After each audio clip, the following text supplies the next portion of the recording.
자, 당연히 특강 자료에서 빠질 수 없는 부분이죠. 11페이지 하단 중개업을 등록하고 보관해야 되는 거 몇 개 있습니까? 4개. 자, 등록증 원본 등 동그라미 합시다. 2번 자격증 자, 3번 보수표 수 동그라미, 그리고 보정설정 서류 보. 그래서 중개업을 할 때 보관해야 되는 거, 게시해야 되는 거 등수보자를 게시하는데, 경매업무를 할 때는 3가지를 더 게시합니다. 등록증 할 때 등, 매수 신청 수수료표 수, 보정서류, 거기서 등, 수, 보를 게시하는데, 자, 여러분이 중개 업무를 하면서 경매 업무도 한다면 모두 몇 가지가 게시되어야 된다? 7가지를 게시하게 됩니다. 근데 여기 보면 등수보자 자격증 게시하도록 돼 있죠. 근데 여기는 등수보, 왜 자격증이 없을까요?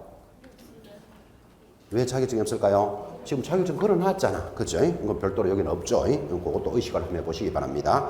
그래서 게시해야 되는 것 7개. 오른쪽에 서류의 보관 5가지 있습니다.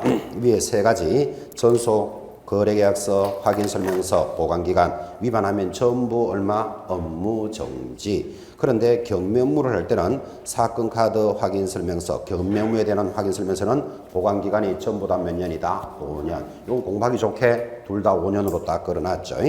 자, 그런데 경매 업무를 할 때 이거 보존하지 않으면 상대적 취소 사유입니다. 상취. 그리고는 여러분한테 물어보겠습니다. 거기 적으십시오. 전속 중개계약서 쌍방에게 교부한다, 일방에게 교부한다. 그렇지. 일방. 그죠? 중개계약서 자체가 일방이죠. 일방. 거래계약서 쌍방, 일방. 쌍방에게 교부합니다. 느낌 가지시면서 체크합니다. 확인설명서 쌍방에게 교부합니다. 사건카드 옆에다가 교부 X. 사건카드 교부하지 않습니다. 그리고 경매 확인설명서 쌍방, 일방. 그렇지. 일방이지. 여러분, 자, 봐요. 경매는 이런 성질이잖아. 이 물건이 경매 나왔다. 그럼 여러분들이 이 물건을 받아주세요 하는 게 매수 신청이잖아요. 받아주세요 하니까 저 사람하고 개공사만 가지고 있으면 되니까 확인설명서는 2부, 일방에게 교부하잖아요. 2부만 교죠. 근데 사건카드는 옆에다가 접수장 이래 적어 놓으셔야 돼요. 사건카드가 물건 접수장이에요. 자, 접수장은 교부할 필요가 있다 없다? 없어요. 이거 일방 쌍방 그런 소리 하면 틀려요. 사건 카드는 저분이 이 아파트를 받아주세요라고 오면 개공사가 무슨 아파트를 얼마에 받아달라고 했다 이렇게 기록을 해놔야 되잖아요. 그거를 사건 카드, 우리말로 이해하기 좋게 뭐라고 기억한다? 접수장 이렇게 기억하라고. 자, 접수장은 교부할 필요 있다 없다? 없어요. 근데 보관은 몇 년 해야 돼요? 5년 보관은 해야 돼요. 되겠죠? 요 개념을 한번 잡아보실 것. 자, 고용인에 관한 문제가 돌았습니다. 등록이 된 개공사는 고용인하고 일을 하게 됩니다. 이 고용인은 2사람이 있습니다. 자격증이 있으면 뭐라고 부른다? 소공사. 자격증이 없으면 중개보조원이 고용인이죠. 그래서 우리는 내내 이야기하는 것, 이런 고용인이 한 업무상 행위는 누가 한 것으로 본다? 개공사가 한 것으로 본다. 그때 모든 행위가 아니고 반드시 무슨 행위? 업무상 행위에 대해서만 책임집니다. 그 다음 또 중요한 거, 이 고용인, 이 2사람이죠. 소공사, 중개보조원이 과실이 있을 때만 책임집니다. 이해하시겠습니까? 만약에 2사람이 잘못이 없는데도 네 책임지라 그럴 수는 없잖아요. 애기가 유리창을 깨야지. 유리창을 깨는 과실이 있어야 누가 책임진다? 엄마가 책임지는데, 이때 엄마는 무슨 책임이다? 무과실 책임이에요. 엄마는 과실이 있거나 없거나 책임져야 돼요. 그죠? 무슨 엄마가 나는 공놀이를 할 때는 조심해서 놀아라 라고 주의 감독을 많이 줬기 때문에 나는 그 애기가 깬 유리창을 책임 못 지겠다. 그러면 셋째 엄마다, 넷째 엄마다. 한 30번째 된다 그랬죠. 진짜 엄마는 자기가 잘못이 없어도 책임져야 돼. 그래서 고용인은 과실 책임을 묻지만 개공사는 무슨 책임이다? 무과실 책임이에요. 이런 개념 좀 잡으셔야 돼요. 이걸 딱 잡아놓고, 자, 그때 그 고용인이 하는 업무가 정렬되어 있고 소공사 그리고 중개보조원의 업무에 관련되는 내용이 전달이 되어 있습니다. 수혜 제한, 신고 의무 있음 이렇게 되어 있는데 그거 한번 적어봅시다. 셋째 칸에 소공사나 중개보조원 신고해야 될 의무 있지요. 자, 고용신고 언제까지? 고용신고는 업무 개시 전. 고용신고는 업무 개시 전. 자, 그런데 고용한 사람은 언젠가는 해고하겠죠. 해고를 고용관계 종료라고 불러요. 종료는 언제까지? 10일 내로. 그런 거 체크하셔야 됩니다. 10일 내로 신고할 의무 있다. 교육에 대해서 구분해 봅시다. 소공사는 무슨 교육 받아야 된다? 실무교육, 또 2년마다 뭐 연수교육. 중개보조원은요, 직무교육. 이런 거 구분하셔야 됩니다. 또 뒤편에 교육은 별도로 정리할 겁니다. 행정처분 정리됐고. 자, 이 중에서 특히 중요한 거 내려가면 소공사의 업무 범위. 역시 별표입니다. 소공사는 첫째 줄에 1번 줄 거야 되죠. 고용신고는 언제까지? 업무 개시 전. 고용관계가 종료되면 종료일로부터 며칠 내로? 10일 내로 신고합니다. 3번에 거래신고를 개공사의 신고를 소공사는 대리할 수 있다. 대행 동그라미. 자, 인장등록, 서명, 날인, 확인, 설명 다 됐습니다. 7번 역시 죽었습니다. 소공사가 이중소속을 하면 평상시에는 뭐 받고? 자격정지. 근데 자격정지 기간 중에 다시 소속을 하면 자격 취소로 접어든다. 8번 별표입니다. 자격증 개시 의무. 자, 소공사 자격증 개시해야 된다, 안 해야 된다? 해야 되잖아. 여기 보세요. 등수보자 할 때 자격증은 누구 거? 개공사 거. 또 누구 거? 소공사 거를 개시해야 돼요. 자, 개공사 자격증, 소공사 자격증 개시하는데 소공사 자격증을 누가 개시해야 되죠? 개공사가 개시해야 되죠. 그럼 여러분 조심해야 될 거, 소공사 자격증은 개시되어야 한다. 맞죠? 위반하면 소공사에게 100만 원 과태료를 부과한다. OX. 조심하셔야 돼요. 누가 부과한다? 개공사에게 부과하는 거예요. 개공사. 조심하셔야 돼요. 그런 지문들은. 그래서 8번 줄 닦아놓고 위반 시 개공사에 대해서 제재를 하는데 그때 제재는 얼마짜리다? 100만 원짜리 과태료예요. 그리고 소공사는 제일 밑에 자격 정지도 될 수 있고 자격 취소도 될 수 있습니다. 자, 자격 정지 뭐 시험에 빠질 수 없으니까 노래 제목 적어 놓읍시다. 기억하셔야 됩니다. 자격이 정지되는 사유 제목이 뭐다? 인, 설, 개, 금 꼭 기억하셔야 됩니다. 자격이 취소될 수도 있습니다. 그 개공사가 소공사죠. 소공사가 어떻게 하면 자격이 취소됩니까? 양대로 부정을 징하게 하면 자격이 취소된다. 노래 나올 때마다 익혀 놓으셔야 됩니다. 무조건 출제되는 단원이고, 또 여러분들 암기표 1번, 2번이 이 자료입니다. 그럼 암기표를 만들 때도 어차피 뭐 30몇 가지 암기표를 만들 때 선생 입장에서는 그래도 무조건 나오는 거 제일 앞에 한번 적어보자. 이렇게 욕심내고 만든다니까요. 그래서 자격 취소와 자격 정지는 무조건 출제합니다. 제일 하단 다시 또 별표합니다. 여러분이 너무나 잘 당하기 때문에 소공사가 할 수 없는 업무가 뭘까요? 소공사는 경매부동산에 대해서 입찰 대리와 매수 신청할 수 없다. 이거 꼭 기억해 놓으셔야 됩니다. 자격증 있으니까 할 수 있을 것 같은 느낌 확 옵니다. X 체크해 놓으시고. 자, 넘어가서 이제 좀 전에 했던 이야기가 나오죠. 고용인에 대한 개공사의 책임입니다. 자, 고용인이 누군지 아십니까? 고용인이 두 사람입니다. 소공사와 중개보조원은 민사적 책임인데 그때는 반드시 뭐가 있어야 된다? 과실이 있어야 책임져요. 과실 책임. 근데 오른쪽에 개공사는 무슨 책임이지요? 무과실 책임. 그때 책임의 특성은 연대적 책임이고 민사적 책임에서는 뭐를 청구할 수 있다? 구상권을 청구합니다. 자, 그런데 고용인의 행위에 대해서 형사적 책임도 부담합니다. 개공사가. 그때 형사적 책임을 뭐라고 부른다? 해당 조에 규정된 벌금형이 부과되는데 이 벌금형을 뭐라고 부른다? 양벌규정 그러는 거예요. 그때 벌금형을 대신 받았다 해서 구상권을 행사한다. 이런 말은 있다 없다? 없습니다. 민사적 책임에만 구상권이 있습니다. 자, 그리고는 거기 해당 조에 규정된 밑에 벌금형 적어놓고 우리 판례는 개공사가 소공사 보조원 때문에 벌금을 받더라도 밑에 맴하시기를 뭐 결격 사유는 아니다. 아주 중요한 판례죠. 결격 사유는 X. 자, 인장등록 제목 하나에 한 문제씩 나옵니다. 인장등록 해야 될 사람 오른쪽에 표 세 번째 칸 대상자부터 동그라미 합니다. 누가 해야 됩니까? 개공사, 소공사만 인장을 등록합니다. 옆에 제재 화살표 딱 하세요. 개공사가 위반하면 뭐 업무 정지, 소공사는요 자격 정지. 그건 무조건 시험에 나옵니다. 업무 정지 중에서 시험에 제일 잘 나오는 것 인장 등록 위반입니다. 여기 이인 할 때 인이 뭐다? 인장 등록 위반은 소공사는 뭐 받는다? 자격 정지예요. 이거 딱 구분하셔야 돼요. 그때 인장에 구분하여 법인인 개공사는 무슨 인장? 법인의 인장 찾았습니까? 옆에다가 법인의 인장을 얼마나 시험에 잘 나오는지 법인의 대표자 하면 X. 대표자 인장 아니죠? X. 분사무소는 대표자가 보증하는 인장을 등록할 수 있습니다. 그때 분사무소는 인장 등록을 어디에 해야 됩니까? 분사무소, 주된 사무소 등록관청에 등록합니다. 그 다음에 개공사와 소공사는 가로 세로 7에서 30mm인데 그때 인장 등록 신고서를 제출합니다. 인장 등록 신고서. 그런데 제일 오른쪽 등록 방법, 법인은 뭘로 제출합니까? 인감증명서 제출로서 가름한다. 법인은 인감을 제출하고. 자, 가볍죠? 여러분 가볍게 계속 확인해 나가셔야 됩니다.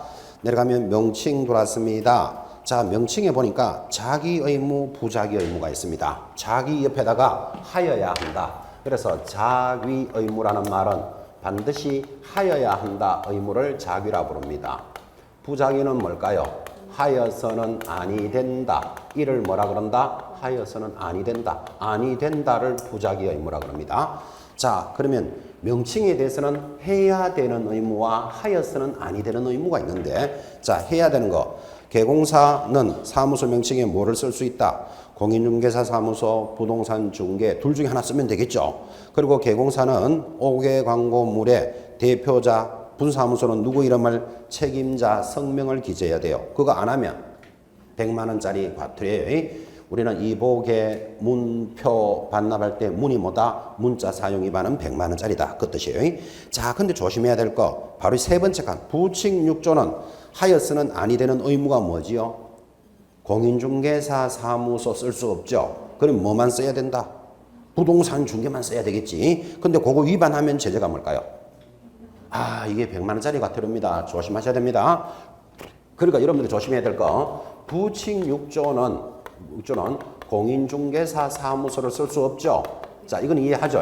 공인중개사 사무소를 쓸 수 없는데 위반하면 공인중개사도 아닌 자가 공인중개사를 썼으니까 1년에 1,000만 원에 해당한다. 그러면 털린다고. 지금 그게 뭘로 되어 있습니까? 100만 원짜리 과태료예요. 이거는 문자 사용 위반이지 유사 명칭 위반으로 보는 거 아닙니다. 이거 특별히 조심하셔야 됩니다. 100만 원짜리 과태료지 1년에 1,000만 원이 아니다.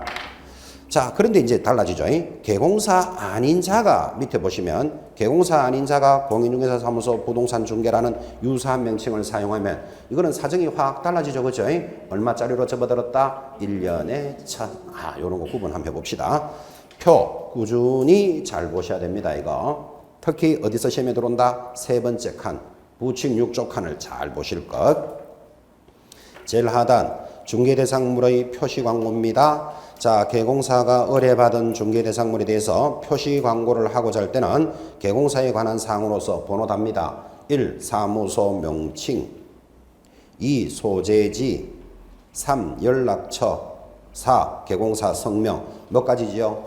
4가지를 표시해야 된다.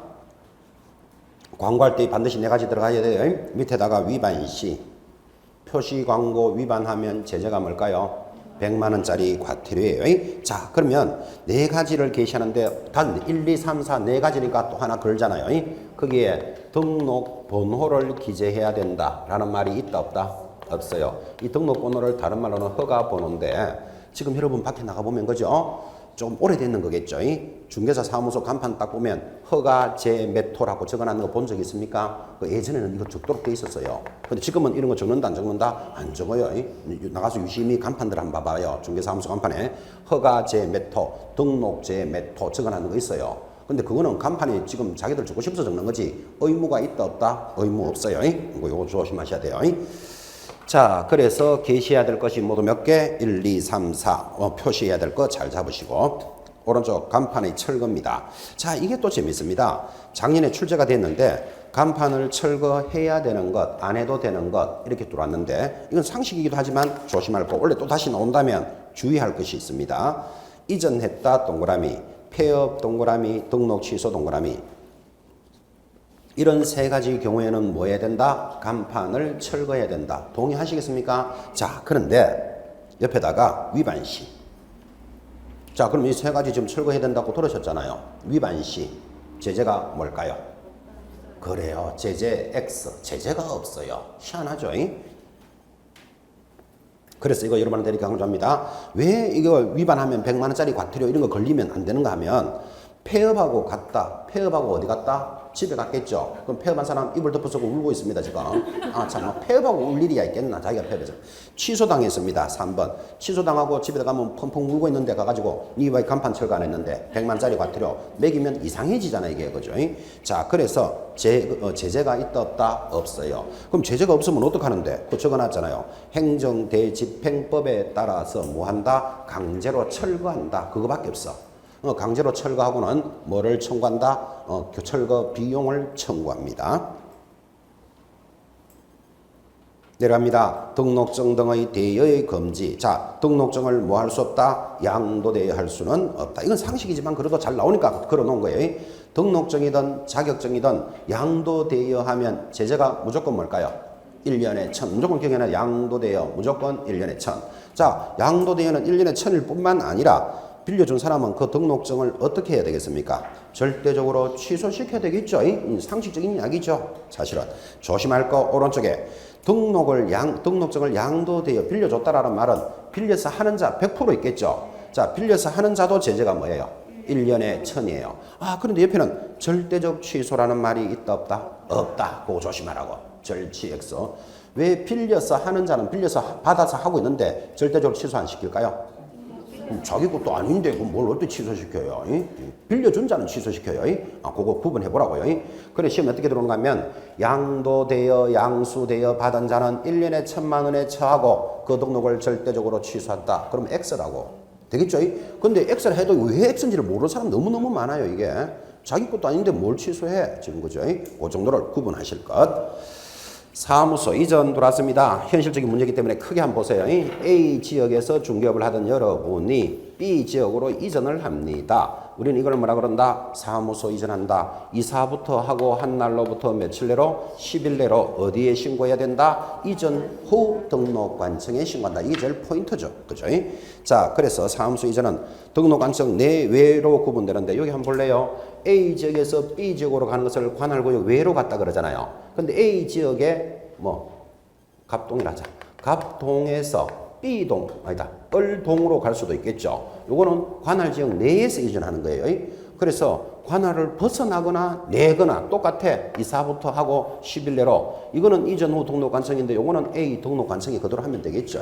자, 그래서 그 서류가 내 이전 신고하는데 적격을 검토해서 등록증 재교부가 일어나는데 예외적으로 기재사항을 변경한다. 이게 무슨 말인가 하면 자, A 갑동에서 을동으로 갔다. 그러면 노원구 상계동에서 하계동으로 갔다 이 말이에요. 같은 동.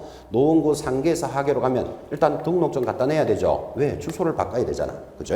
그 다음에 내가 을동에 사무소를 갖췄다는 사무소 서류 똑같아. 관할구역 외로 가더라도 뭐 가져간다? 등록증, 사무소 확보 서류. 등록증을 새로 받아야 되잖아. 그죠? 자, 그때 요때는 기재사항을 변경할 수 있다고. 주소만 바꿔서 노원구청장은 바뀐다? 안 바뀐다? 안 바뀌죠. 그래서 원칙은 등록증 재교부인데 기재사항 변경할 수 있다고. 근데 외로 갔을 때는 자, 외로 가서 신고할 때는 서류 송부를 요청하는데 지체 없이 이전전에서 이전으로 하고 적격 검토를 하여 등록증 재교부가 일어납니다. 아, 그런데 등록관청 관할구역 외로 가면 서류를 송부해 준다라는 말이 하나 붙어 있더라. 그때 서류는 뭐가 있다? 밑에 박스. 이전 신고를 하는 등록대장 밑줄 끌까요? 개설 등록 신청 서류 밑줄 긋고 최근 1년치 행정처분 서류 1년에 또 동그라미. 자, 스토리가 이렇게 가는 것 같습니다. 자, 지금 여러분 한번 보세요. A 지역에서 B 지역으로 왜 이전했을까요? A 지역에서 B 지역으로 하고 싶었어. 더 잘 될 것 같았어. 그렇게 이전하는 게 원칙이죠. 그런데 이 A 지역에서 위반한 자가 있어요. 위반한 자가 등록 취소나 처벌을 받을까봐 처벌을 피할 목적으로 이전하는 자가 있다니까요. 그러면 이전 후 등록관청이 이 사람을 처벌해야 되겠죠. 그래서 누가 처벌한다? 이전 후 등록관청이 처벌하려면 서류를 보내달라 그런다니까요. 자, 그러면 관할구역 내로 갈 때는 서류 송부라는 말이 있다 없다? 없어요. 관할구역 내로 갈 때는 여기 서류가 다 있으니까. 됐죠? 그리고 관할구역 외로 가는 거 서류가 딱 있다고. 그때 서류 보내주는 거 세 가지. 등록대장, 신청서류, 또 1년치 행정처분 서류예요. 요거를 시험에서 설정 뭘로 건다? 3년치 하면 X예요. 자, 마지막 분사무소 이전 절차인데, 자, 분사무소도 한번 봅시다. 이렇게 할까요? 자, 노원구에 법인이 있고, 뭐 성북구에 분사무소 지점이 있습니다. 자, 이때 성북구에 있는 분사무소를 뭐 어디? 종로로 이전합시다. 종로구로 이전합니다. 자, 그러면 분사무소도 이 가고 싶은 곳으로 먼저 가고 간 날로부터 10일 내로 어디에 신고한다? 전부 주된 사무소에 신고한다고. 그럼 분사무소는 어디로 가더라도 주된 사무소예요.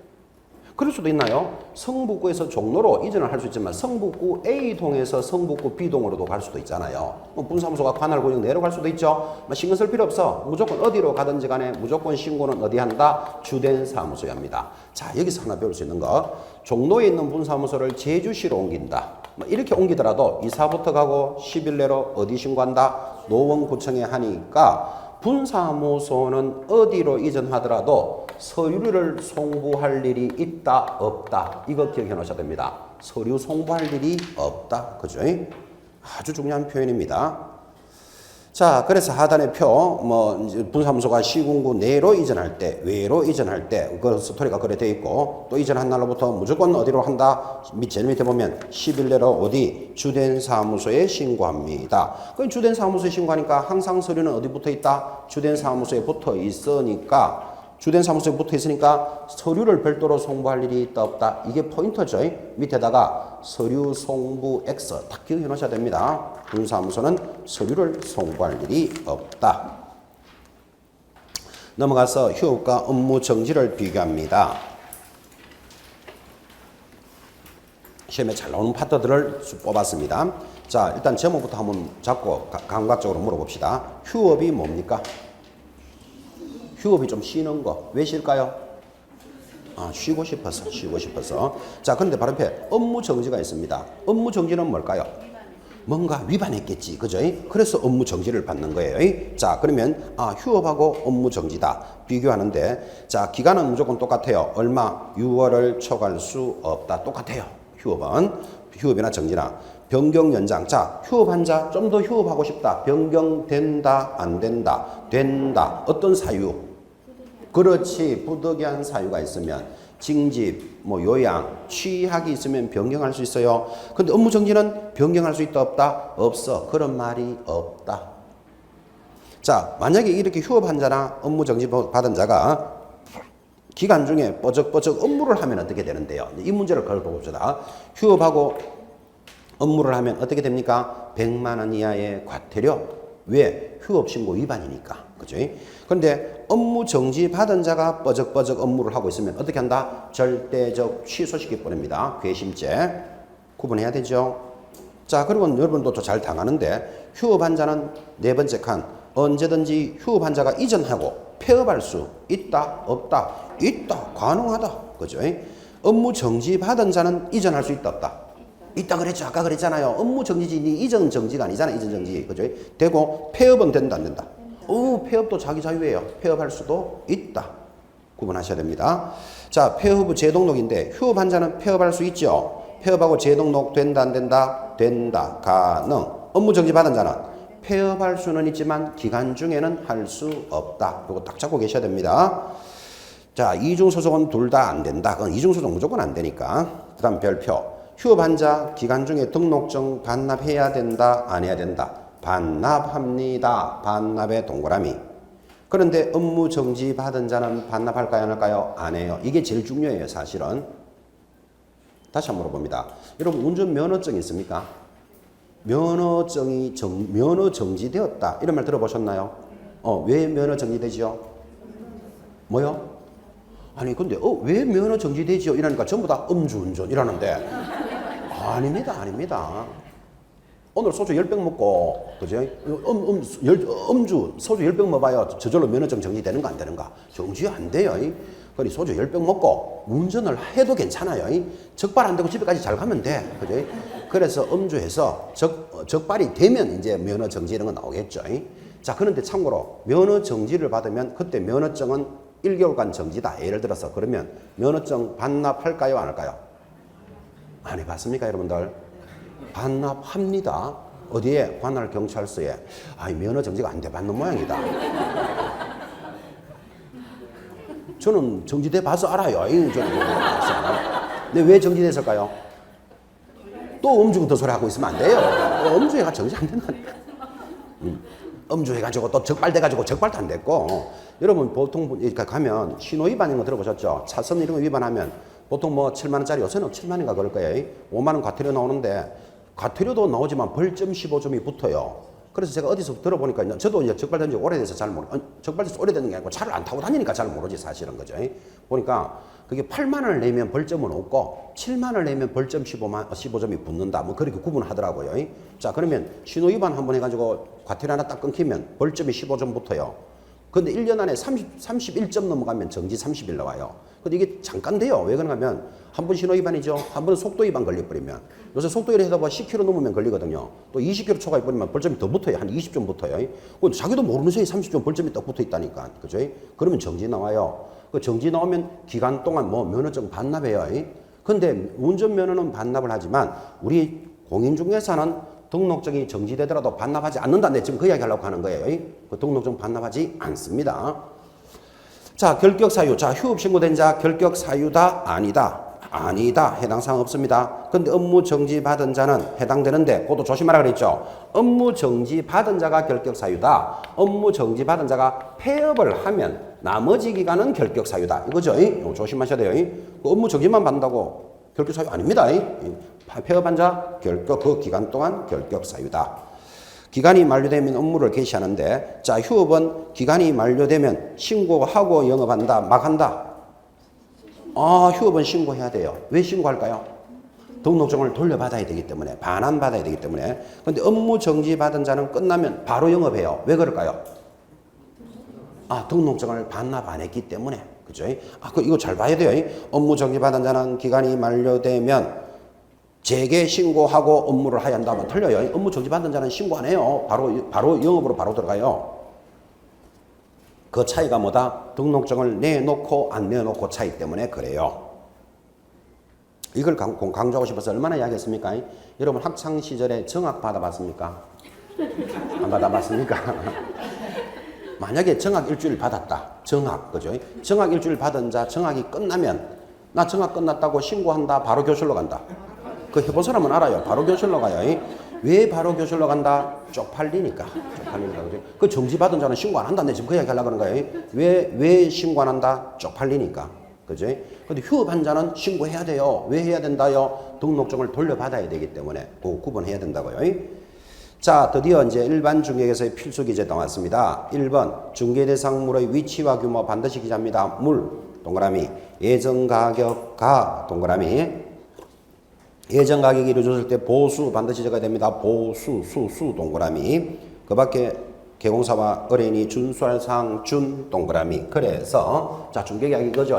물건을 파는 자, 각, 사는 사람을 사이에 개공사가 중개를 하는데, 지금 중개계약을 묻고 있습니다. 의뢰인과 개공사 사이에 일어나는 것, 이것을 중개계약이라 그런다. 하나 사주세요 또는 팔아주세요가 중개계약입니다. 자, 이 중개계약서를 적으면 좋겠는데 중개계약서는 작성하여야 한다, 할 수 있다. 할 수 있다. 임의적이에요, 이거는. 자, 그런데 임의적이지만 작성을 하게 되거든. 다음과 같은 네 가지를 물가, 수준을 반드시 기재하라 그랬다고요. 물이 뭐다? 중개대상물의 위치와 규모, 가가 뭐다? 예정가격. 예정가격이 이루어졌을 때 보수를 적어야 분쟁이 안 생기겠죠. 요거 1억에 사주면 수수료를 100만 원으로 하자. 이렇게 해야 분쟁이 안 생깁니다. 그리고 준수상, 뭐 남양으로 구해주세요. 또는 뭐 8월 15일까지는 하나 구해주세요. 준수할 상, 준. 자, 그러니까 물가, 수준이 네 놈이 들어오니까 쓸데없는 놈 하나 안 붙겠어요. 여기에 뭐 공법상, 제한상, 취득에 따른 조세 이런 것들이 드글드글 먹부터가 막 들어옵니다. 그래서 물가, 수준을 반드시 기재한다. 자, 그리고 내려가면 일반 중개에서 당사자의 권리와 의무인데 여기서 중요한 거 개공사의 의무는 뭐 성실히 노력해야 된다 뭐 이런 건 당연하고 그때 의뢰인의 의무에 보시면 의뢰인의 의무 동그라미 1번 줄 것입니다. 중개 의뢰인은 이 계약에도 불구하고 중개 대상물의 거래에 관한 중개를 다른 개공사에게도 의뢰할 수 있다. 이해하시겠습니까? 자, 이게 가장 중요하죠. 일반적인 지금 보세요. 중개계약서는 작성을 해도 되고 안 해도 되는데 작성을 했다 하고도 이 사람하고 하겠다고 해놓고는 다른 B나 C하고 거래할 수 있다 없다? 있다. 그게 일반 중개의 가장 큰 특징입니다. 근데 이런 것들을 여러분한테 수업에서 강조를 안 하면 이 사람하고 하겠다고 계약서를 작성해놓고 다른 사람하고도 할 수 있다 이러면 X하는 사람이 막 나온다니까 지금. 그 1번 특별히 조심하셔야 돼요. 1번. 그리고 뭐 확인 설명을 의무로 하는데 이 협조해야 한다 뭐 이런 것들은 가벼운 내용이고. 자, 전속중개계약 돌았습니다. 전속중개 하단에 무조건 별표. 전속중개는 시험에서 빠진 적이 없다. 자, 전속중개계약과 일반중개계의 공통점입니다. 우리 법에 전속중개계약에 관한 내용이 나올까요? 안 나올까요? 전속. 우리 법에 나와요. 시험에 빠진 적 없잖아요. 일반중개계약 나올까요? 안 나올까요? 나와요. 나와. 그래서 봐요. 공통점. 둘 다 법령상 명문화되어 있다. 이거 기억하셔야 돼요. 그래서 중개계약의 종류가 5가지 있어요. 봐요. 일반적인 중개계약, 전속중개계약, 순가중개계약, 공동중개계약 여러 가지가 있는데 법에 있는 건 2개예요. 2개. 뭐하고 뭐? 일반중개계약, 전속중개계약. 특징을 잡으셔야 돼요. 체결의 형태. 자, 일반중개계약은 의뢰인하고 여러 명의 개공사, 수인의 개공사가 하는 게 일반적인 중개계약이에요. 전속중개계약은요. 의뢰인과 개공사 1인만이 하는 거예요. 되겠죠?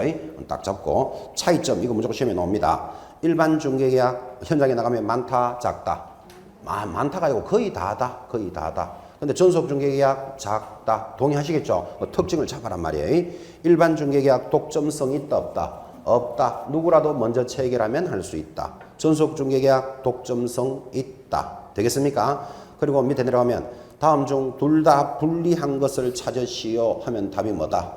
일반 중개계약. 되겠습니까? 둘 다 유리한 것을 찾으시오 하면 전속 중개계약. 여러분 속으로 별로 유리하지도 않구만 싶어도 시험 칠 때는 이대로 딱 잡으셔야 돼요. 그 다음 제일 밑에 일반 중개계약은 소송의 초대장이다 이런 말이 있죠. 소송의 초대장이 무슨 말인가 하면 소송을 하는데 초대장을 받았으니까 얼마나 잘 불려가겠습니까?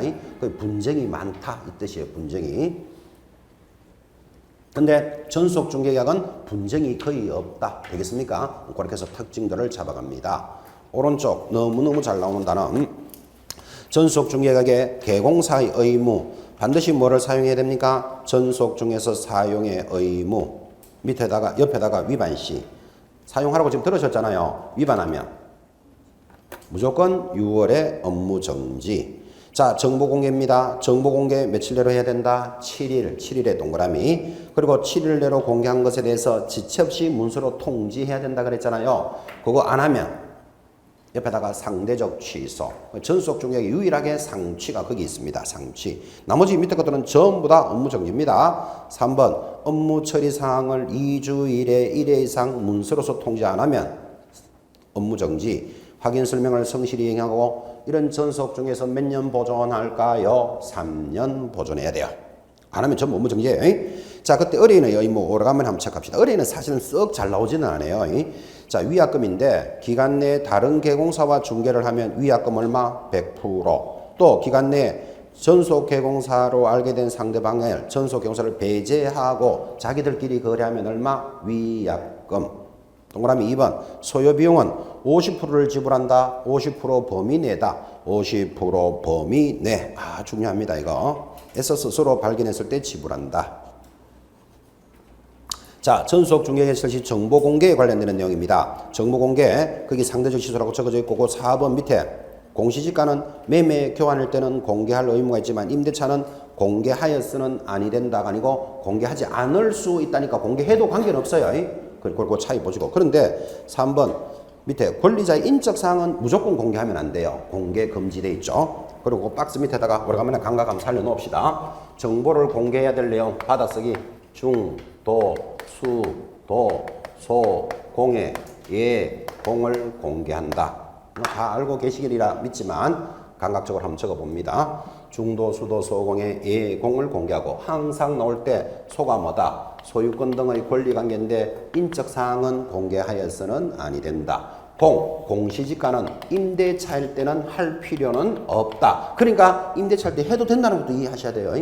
무슨 말인지 아시겠죠? 인적사항은 절대로 하면 안 돼. 막 X 3개 해놓자. 인적사항은 절대로 하면 안 되는데 임대차일 때는 할 필요는 없다. 그럼 우리말로 하면 임대차일 때 해도 된다는 뜻이에요. 그 개념을 딱 잡으셔야 돼요. 여기는 절대로 하면 안 된다. 절대로. 별표, 아니다. X 3개 갖다 걸었어요. 근데 임대차는 하지 않을 수 있다. 해도 된다는 뜻이다. 그죠? 그래서 박스 하나 적어 놓고 정보 공개는 무조건 시험에 나옵니다. 이제 부동산 거래 정보망입니다. 자, 이 거래 정보망에 대해서 개공사와 거래 정보 사업자가 나타나는데 개공사는 정보망에 거짓 정보 공개를 금지한다. 동의하시겠습니까? 그리고 거래 사실을 통보하는데 그거 이렇게 하십시오. 그것도 아주 심학서 1. 거짓 공개 2번이 뭐다? 통보하도록 돼 있죠. 통보하는데 이거 안 하면 그죠? 여러분 한번 보세요. 거짓 공개를 하거나 통보 안 하면 6월 이하의 업무 정지 사유예요. 그런데 밑으로 거짓 공개는 밑으로 이렇게 표시하세요. 밑에 이렇게 표시하면 1번 기준이 얼마로 돼 있다? 6월이에요. 요 화살표 하라고. 화살표. 그죠? 기준이 6월. 그다음 통보를 안 하면 이것도 6월 이하의 업무 정지인데 이것도 이렇게 화살표 여러분 하셔가지고 화살표 해가지고 2번 요거다. 기준이 얼마다? 3개월짜리예요. 그 화살표를 해주시기 바랍니다. 제가 화살표를 그려 넣어 드리려고 그랬는데 컴퓨터 솜씨가 약해서 그걸 못 그리겠어. 화살표 그리는 걸. 그래서 지금 수작업으로 그리 넣으셔야 돼요.